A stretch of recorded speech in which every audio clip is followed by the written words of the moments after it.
नमस्ते भाइयों और बहनों, डीएम एस्ट्रोलॉजी की हिंदी चैनल में आप सभी का स्वागत करता हूं। आज का विषय रहेगा 2025 में जो हमारा नया वर्ष प्रारंभ हो चुका है, इसमें बृहस्पति का हर एक राशि पे प्रभाव, और वैसे भी बृहस्पति पूर्ण वर्ष दरमियान किन किन चीज़ों को किस तरह से असर करेगा वो हम देखेंगे।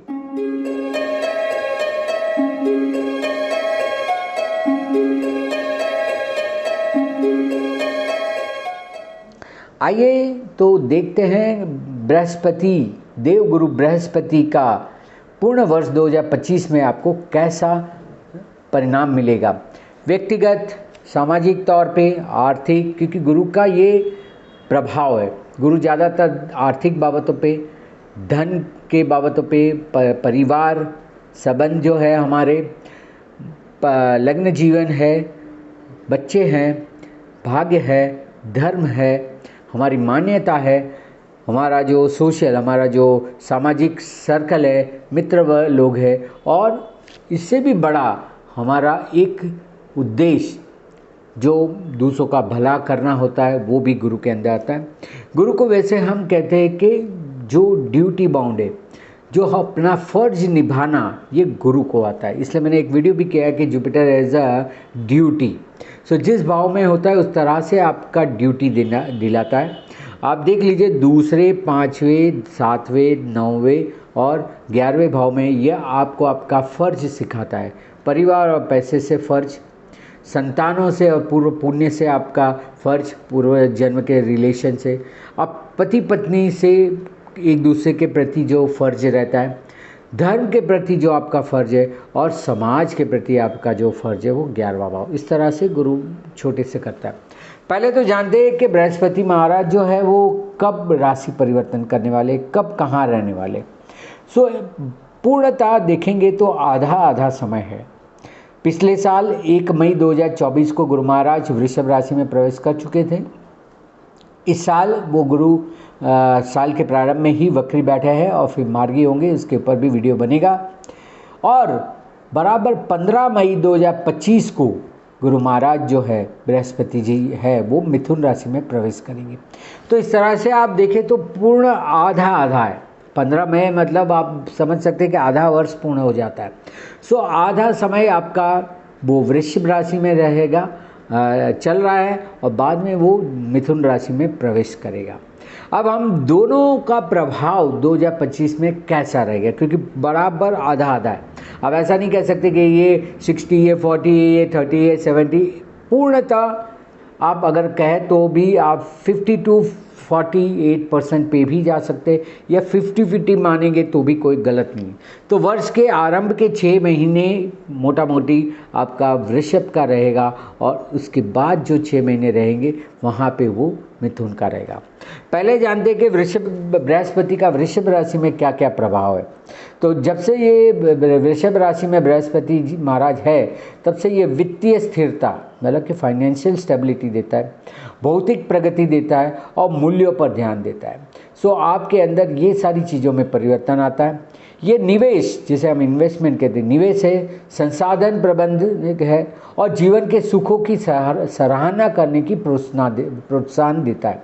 अब देखिए, ये गुरु शुक्र की राशि में, तो शुक्र का प्रभाव तो आना ही आना है। इसलिए यहाँ पे लिखा है कि जीवन के सुखों की सराहना और प्रोत्साहन, ये दोनों चीज़ें देते हैं। मतलब कि ये ग्रोथ भी कर देगा और साथ साथ में आपको एनकरेज भी करता रहेगा। उसके बाद है जैसे हम बोलते हैं सुख सुविधाओं में या आराम में वृद्धि देगा, जिसे हम लग्जरी या कंफर्ट कहते हैं। तो आराम में वृद्धि होगी। यात्रा, सैर सपाटा, होटल और रेस्टोरेंट व्यवसाय में बढ़ोतरी कराता है ये, क्योंकि ये शुक्र से जुड़ा हुआ है। तो खाने पीने में, और बुध गुरु खुद भी मीठे चीज़ों से जुड़ा हुआ रहता है। सो ये यात्रा भी बहुत कराएगा। वृषभ राशि का प्रभाव है। फास्ट फूड, जो जंक फूड या तो हम बेकार का फूड कहते हैं, फास्ट फूड और रेडीमेड खाने की मांग बढ़ेगी। अब देखिए, रेडीमेड फूड आता है, आप पैकेट खोलिए, गर्म पानी में डालिए, आपकी सब्जी बन जाती है, दाल बन जाती है, कितने व्यंजन बन जाते हैं। ये सारी चीज़ें और ज़्यादा बढ़ेगी। इससे तो परावलम होना शुरू हो जाएगा, और स्वास्थ्य में भी इसकी पूरी असर होगी। पर क्या करें, ग्रह धार्मिक पर्यटन में इजाफा होगा। अब देखिए धार्मिक पर्यटन का मतलब होता है रिलीजियस ट्रैवलिंग। अब आप एक ही एग्जांपल लीजिए, जैसे कि पिछले वर्ष अयोध्या में राम मंदिर बना, उसके बाद टूरिज़्म वहाँ कितना बढ़ गया। ऐसे ही इन क्षेत्रों का लोग बाहर घूमने जाने के बजाय इस तरह के तीर्थ में यात्रा करेंगे। और इस साल का मैंने वीडियो बना ही दिया है कि इस साल तो महाकुंभ मेला है। सो ये महाकुंभ मेले का भी प्रभाव आपके ऊपर होना है। अभी संक्रांति भी आ रही है, तो इस तरह से आपके अंदर ये जो धार्मिक पर्यटन है उसमें इजाफा होगा। तीर्थ स्थलों का विकास होगा, वो भी हमने देखा पिछले वर्ष बहुत हुआ, इस साल भी होगा। प्रेम संबंधों में धीरे धीरे वृद्धि होगी। लोगों के अंदर जो एक प्रेम के संवेदना है उसको भी गुरु शुक्र की राशि में बढ़ोतरी कराता है। सामाजिक और पार्टी संस्कृति में भी बढ़ोतरी होगी। लोग ज़्यादा सोशल करेंगे, पार्टी वगैरह ज़्यादा करेंगे, गैदरिंग करेंगे, मिलेंगे जुलेंगे। और जीवन के विभिन्न क्षेत्रों में धीमी लेकिन स्थिर प्रगति होगी। सो बहुत सारे स्पैर है जीवन के विभिन्न क्षेत्र जो है हमसे जुड़े हुए, जो वृषभ राशि से जुड़े हुए रहते हैं, उसमें धीमी लेकिन स्थिर प्रगति होगी। ये तो हम पिछले साल 6 महीना देख चुके हैं, 8-7 महीना। इस साल भी हम 6 महीना देखेंगे। और अब जब हम मान ले कि 15 मई को गुरु महाराज जैसे मिथुन राशि में आएंगे, तब क्या होगा। तो अगले 6 महीने के लिए या सेकेंड हाफ के लिए गुरु महाराज क्या फल देंगे, तो अब उसके ऊपर हम अपनी थोड़ी स्थिरता डालते हैं कि ये कहाँ कहाँ क्या फल देगा। सो जब ये मिथुन राशि में आएगा, आप देखिए मिथुन राशि बुध की राशि, वो शुक्र की राशि थी, ये बुध की राशि है। तो बुध की राशि में आने पे काल पुरुष की तृतीय भाव में गुरु का प्रवेश, जिसे हम कहते हैं, जिससे कि संवाद सीखना और अनुकूलता का उजागर करता है। तो संवाद सीखने की कला ये सब बढ़ेगा। लोगों के बीच में जो एक दूरी बनी हुई रहती वो जुड़ेगी, संवाद बनेगा, कम्युनिकेशन बढ़ेगा, सीखने की कला बढ़ेगी, मतलब कि लोगों को नया नया सीखने का, क्योंकि ये बुध है, बुध में गुरु आ रहा है तो ज्ञान में वृद्धि तो होनी है।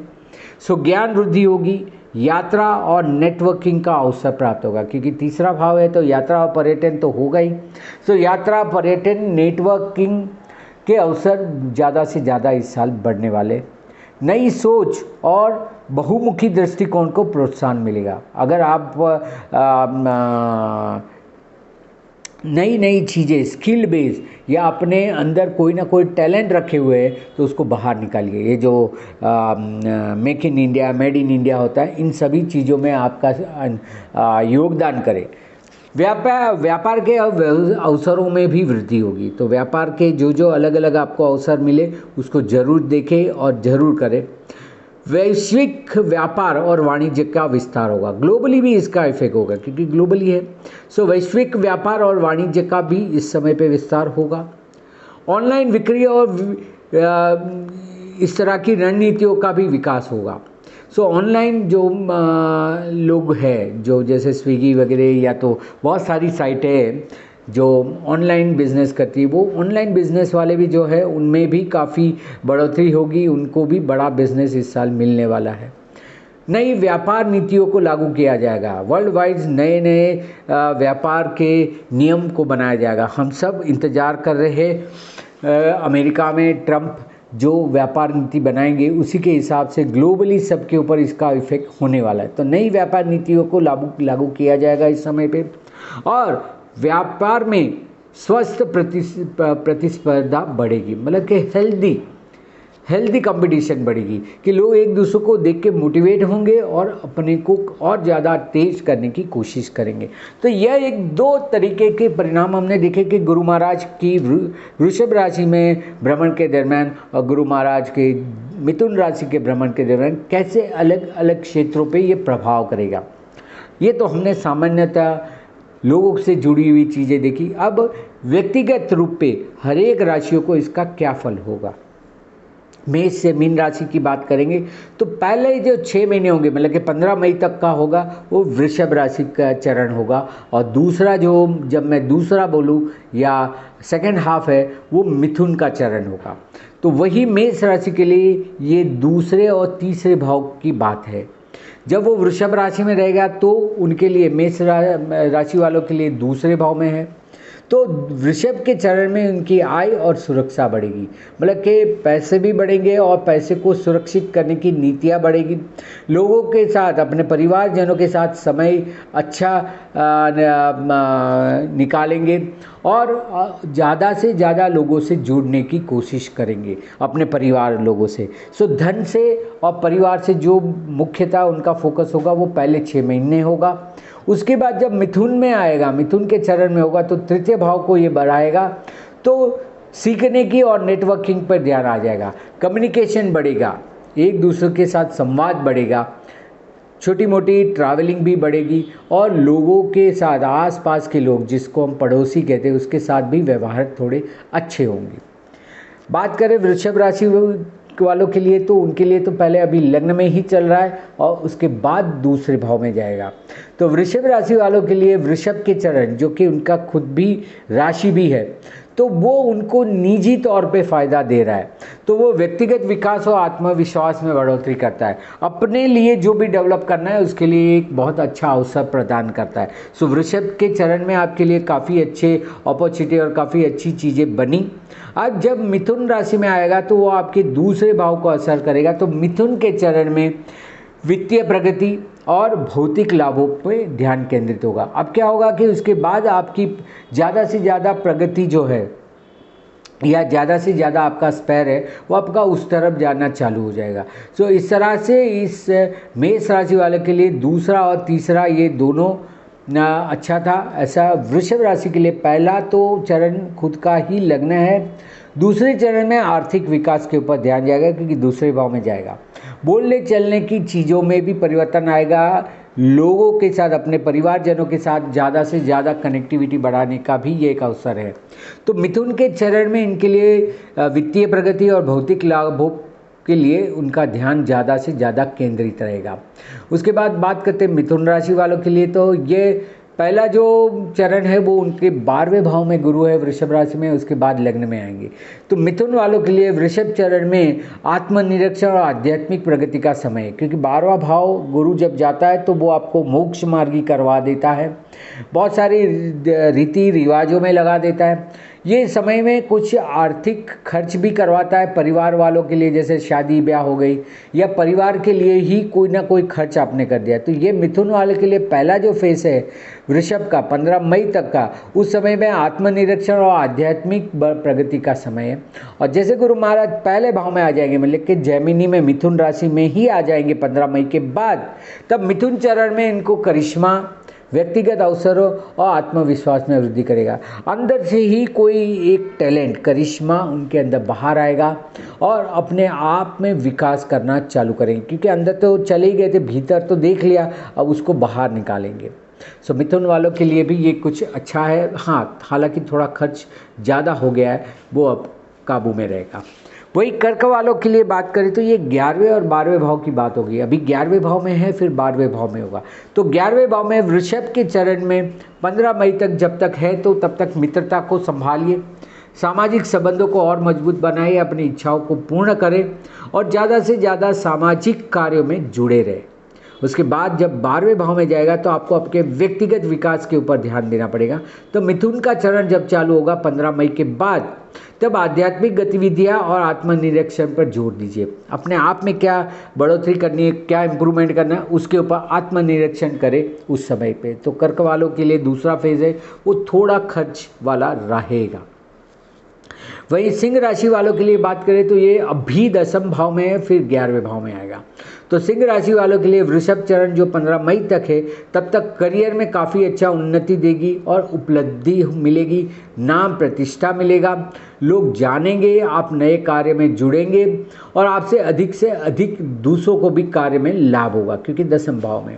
जैसे मिथुन राशि में आएगा तो आपके 11वें भाव में चला जाएगा गुरु महाराज। तो 11वां भाव भी कोई व्यर्थ नहीं है। 15 मई के बाद जब मिथुन चरण में गुरु महाराज आएंगे तब सामाजिक नेटवर्किंग और सामूहिक गतिविधियों पे ध्यान दीजिए। तब तक अपना ही काम कर रहे थे जब तक वृषभ में था, अब आपको बदलाव करके सामाजिक लोगों के प्रति लोगों से जुड़ना पड़ेगा, क्योंकि नए काम तो किए, अब लोगों को बताना पड़ेगा, तो लोगों से जुड़िए, सामूहिक गतिविधियों पर ध्यान दीजिए। उसके बाद बात करते हैं कन्या राशि वालों के लिए, तो अभी उनके लिए 6ठे भाव में है, फिर अभी उनके 9वें भाव में, फिर 10वें भाव में आएंगे। तो कन्या राशि के लिए जब वृषभ चरण चल रहा है, अभी जो चल ही रहा है 15 मई तक, उसमें उच्च शिक्षा, यात्रा और आध्यात्मिक विकास का काफ़ी अच्छा एक योग बनेगा। तो आप इन सारी चीज़ों से जुड़े रहिए। चाहे आपको विदेश मुसाफरी करनी है, उसके लिए भी बहुत अच्छा है, उच्च शिक्षा के लिए अच्छा है, गुरु प्राप्ति, गुरु के नियम, गुरु के साथ रहने का अच्छे से अच्छा अवसर मिल रहा है, यात्राएं हो रही है, तीर्थ स्थानों पे आप जा रहे हैं, और उसके बाद आध्यात्मिक विकास का भी आपको एक अच्छा सुनहरा अवसर प्राप्त हुआ है। जैसे ही वो मिथुन में आएगा तो आपका मिथुन चरण जो 10वें भाव में हुआ, तो फिर आपका ध्यान चला जाएगा आपके कार्य में।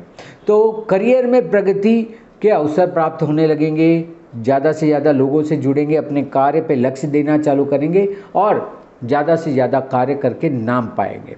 तो ये आपका दूसरा फेज है। तुला राशि वालों के लिए बात करें तो अभी वो 8वें भाव में है और फिर 9वें भाव में जाएगा। हालांकि तुला राशि भी है शुक्र की, जो गुरु महाराज अभी वृषभ जो शुक्र की राशि में है, पर दोनों के प्रभाव अलग अलग है। तो तुला राशि वाले के लिए पहला जो वृषभ चरण है, जो कि 15 मई तक रहने वाला है, इसमें साझा संसाधनों और जीवन परिवर्तन पे ध्यान दें, ट्रांसफॉर्मेशन, अंतर में जाइए, रिसर्च करें, खोज करें, शोध करें, कोई भी अपनी चीज़ों को ज़्यादा से ज़्यादा गहराई पे ले जाए।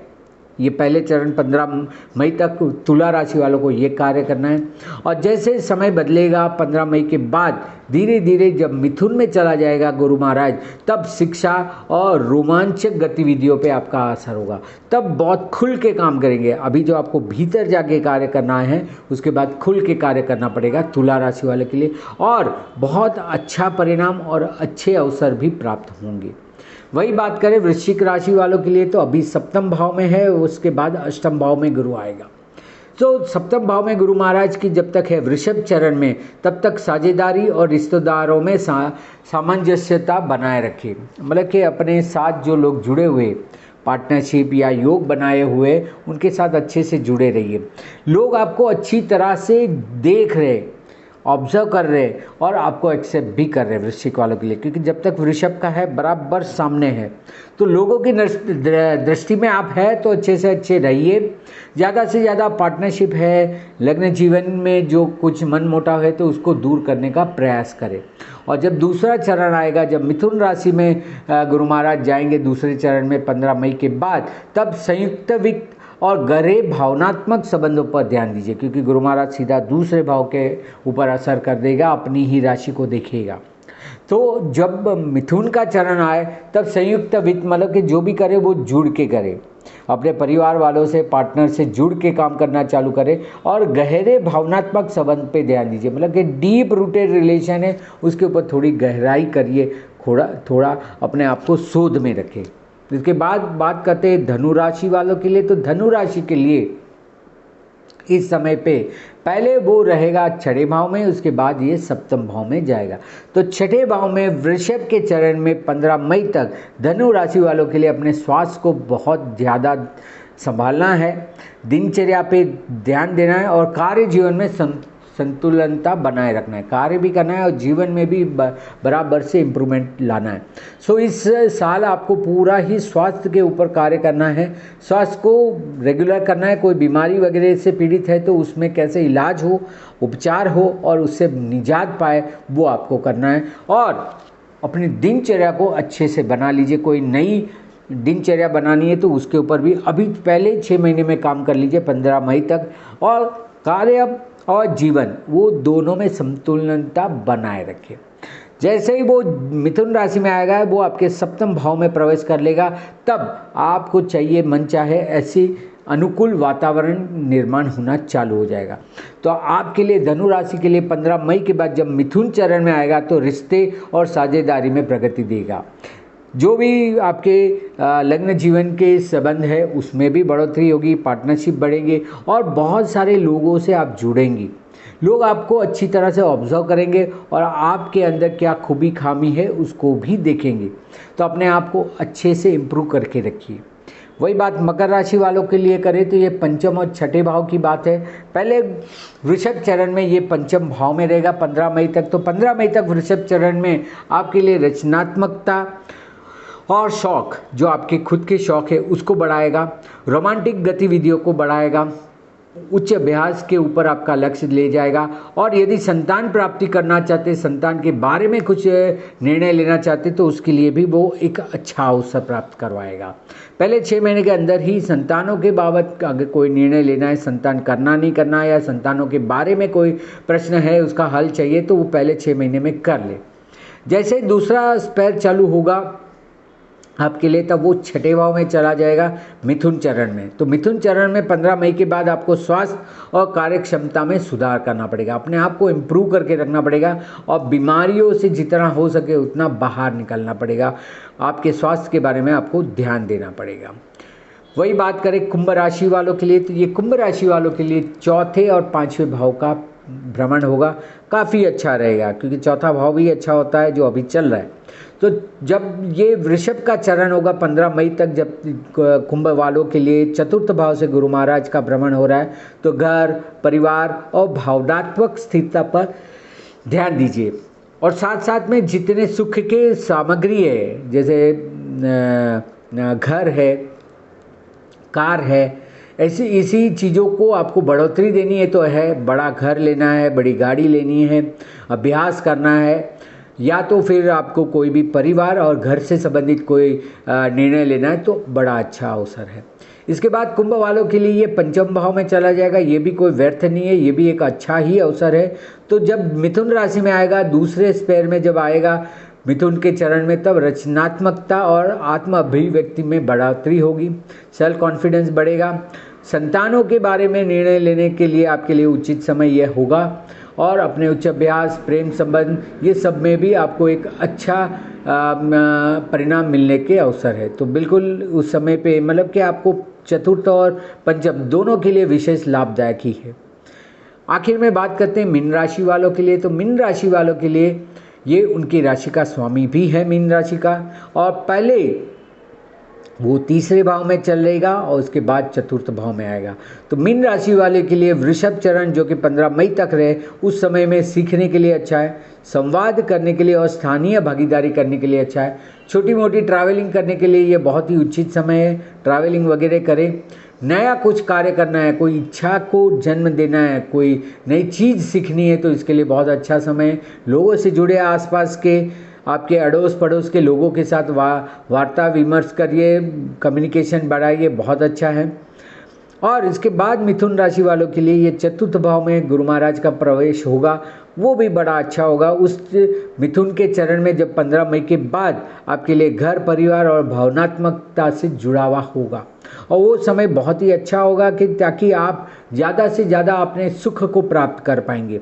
तो इस तरह से 2025 में आपको गुरु महाराज हर एक राशि वालों को लिए और साधारणतः इस तरह का फल देगा। अब वृषभ की ऊर्जा का लाभ पहले ले ले, क्योंकि ये पहले 6 महीने है, तो उसमें वर्ष की शुरुआत से ही स्थिरता बनाए रखिए, धैर्य रखें और मजबूत नींव बनाने पे ध्यान दीजिए। मतलब कि किस तरह से मैं अपना फाउंडेशन अच्छे से बना लूँ, स्थिरता कर लूँ, क्योंकि मिथुन में बहुत सारे अवसर आएंगे, तो आप अपनी स्थिरता को नहीं बचा पाएंगे या नया नहीं बना पाएंगे। तो वृषभ ऊर्जा का लाभ जरूर उठाइए, वर्ष की शुरुआत से ही अपने आप में स्थिरता लाइए, धैर्य लाइए और मजबूत नींव बनाने पे ध्यान दीजिए। जैसे ही 6 महीने के अंदर जब ये मिथुन राशि में चले जाते हैं, तो मिथुन ऊर्जा को अपनाइए, बल्कि क्योंकि ये नई ऊर्जा होगी आपके लिए, तो उसको आपको स्वीकारना होगा, जिसमें जिज्ञासा रखिए, क्योंकि ये मिथुन राशि है, ये जिज्ञासा की राशि है। अनुकूल बने, सबसे एडजस्ट करके रहे और नई सोच के लिए खुले रहे। जो भी कोई नया सोच देता है उसको स्वीकारे। कोई टैलेंट है, कोई अपने अंदर जो कोई चीज़ों को आपको बढ़ावा देना है, लिखावट करनी है, कोई ऑरेटरी करनी है, प्रवचन करना है, लोगों को समझाना है, तो बहुत अच्छा समय, लोगों के साथ संवाद बनाए रखें और अपने आप को जाहिर में रखें, लोगों के बीच में रखें। यह मिथुन ऊर्जा को अपनाने का अवसर होगा। तो इस तरह से दोनों में पहले 6 महीने पहले अर्ध पार्ट जो वृषभ चरण का है वो भी हमने देखा, और फिर मिथुन चरण है उसमें भी देखा। पूर्ण मेरा वीडियो जो है गुरु का मिथुन राशि में फल जो होगा उसका तो बहुत जल्द पूर्ण वीडियो आने वाला है। पर ये आपको कंपैरेटिव है कि वृषभ में क्या परिणाम है और जेमिनी में, मतलब कि वृषभ में और मिथुन में क्या क्या लाभ आप ले सकते हैं, किन चीज़ों को स्वीकार सकते हैं, किन चीज़ों को अपनाएं और किसको निकाले, उसका एक आपको अवसर प्राप्त हुआ है। तो इसी तरह की वीडियो देखने के लिए ये मेरी चैनल DM एस्ट्रोलॉजी हिंदी को ज़रूर से लाइक करें, शेयर करें, सब्सक्राइब करें, अन्य को भी ये वीडियो दिखाएं ताकि उनको भी जीवन में परिवर्तन आए। तो इस तरह की वीडियो देखते रहिए। यही वीडियो अंग्रेजी में मेरी मूल चैनल DM एस्ट्रोलॉजी में भी है, वहाँ पे आप इसको अंग्रेजी में सुन सकते हैं। अधिक जानकारी और मार्गदर्शन कंसल्टेशन के लिए यहाँ पे दिए हुए व्हाट्सएप नंबर पे आप मुझे संपर्क कर सकते हैं। और मेरा इंस्टाग्राम और फेसबुक पेज धर्मेश मेहता या DM एस्ट्रोलॉजी को फॉलो करें, जहाँ पे भी इस तरह के अधिक से अधिक जानकारी और विषयों के ऊपर मैंने मार्गदर्शन दिया है, उसका भी लाभ प्राप्त कर सकते हैं। तो इस 2025 में आप किस तरह से गुरु महाराज से लाभ पहले ले और बाद में भी उसको बरकरार रखें, इस परिणाम के लिए आपके लिए ये वीडियो मैंने बनाया है। आशा और उम्मीद करता हूँ कि ज़रूर पसंद आया होगा और पूरा वीडियो सुना भी होगा आपने और लाभ भी लेंगे। सो चलिए अगली वीडियो के लिए हम तैयारी करते हैं। धन्यवाद, नमस्कार।